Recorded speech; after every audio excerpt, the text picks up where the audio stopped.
তোমার টিকিট নিয়ে তারা 680 টাকা অতিরিক্ত ভাড়া। আমি তো হ্যাঁ ভোগান্তি আমরা করলাম, একটু ভাড়াটা বেশি, এইটাই ভোগান্তি ভুগতেছি আমরা। ক্ষেত্রে অনেকে হয়রানি হচ্ছে যে আগে 1200 টাকা ছিল, এখন 1500 টাকা।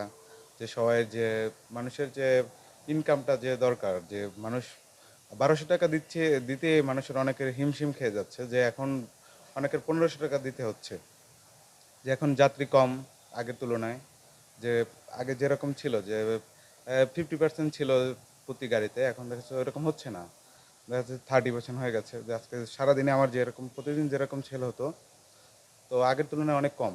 এখন তেলের দাম বেড়ে গেছে, কোম্পানির তো করতে হবে, যে তাদের তো করতে হবে, সব কিছু পুষিয়ে নিতে হবে। যে তার জন্য এখন সবাই যে বলতেছি আমরা যে ভাড়া কোম্পানি বাড়াইছে, আমাদের তো আর কিছু করার নেই, বা সব কোম্পানি বাড়াইছে, আমাদের টাস্কের থেকে বাড়ছে।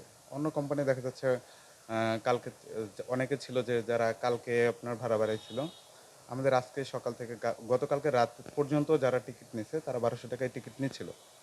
এখন যে 600 টাকা নিচ্ছি টাকা, আমাদের আগের চার্ট অনুযায়ী 257 কিলোমিটার হিসাব করে টুলসহ যে 598 টাকা ভাড়া ছিল, ওই হিসাবে আমরা 600 টাকা নিচ্ছি। সেম আমাদের দূরপাল্লার যে ভাড়াটা, আগের যে ভাড়াটা ছিল ওই ভাড়াটাই আমরা নিচ্ছি।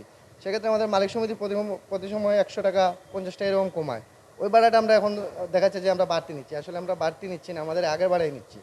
এখন যদি নতুন চার্ট আসে, এখানেও মালিক সমিতি কনসিডার করবে যে যে চার্ট অনুযায়ী আমরা কখনো কোনো কোনো সময় পরিবহন সেক্টর চার্ট অনুযায়ী ভাড়া নেয় নাই। দেখা যায় যে আপনারা 1 টাকা 80 পয়সা করে এই চার্ট আসছে, কিন্তু আমাদের টুলটা হাইডে থেকে যায়, যার জন্য যাত্রীরা এটা বুঝে না। এখন আজকে দেখেন গতকালকে থেকে আমরা এই ভাড়া নিচ্ছি, 600 টাকা ভাড়া গতকালকে থেকে নিচ্ছি, আমাদের কাছে কোনো চার্ট আসে নাই কে বা কত টাকা সরকার নির্ধারণ করছে এর আগ থেকে আমরা এই ভাড়া নিচ্ছি। সেক্ষেত্রে যদি আমাদের নতুন চার্ট অনুযায়ী ভাড়া নিতাম, তাহলে তো কালকে এটা আমরা নিতে পারতাম না। আমাদের কাছে অনেক ম্যাজিস্ট্রেটও আসছে, ওনারা জানতে চাইছে কেমনে নিচ্ছেন, আমরা ওনাদের চার্ট দেখিয়ে দিয়েছি যে এই গত চার্ট অনুযায়ী আমরা এই ভাড়া নিচ্ছি।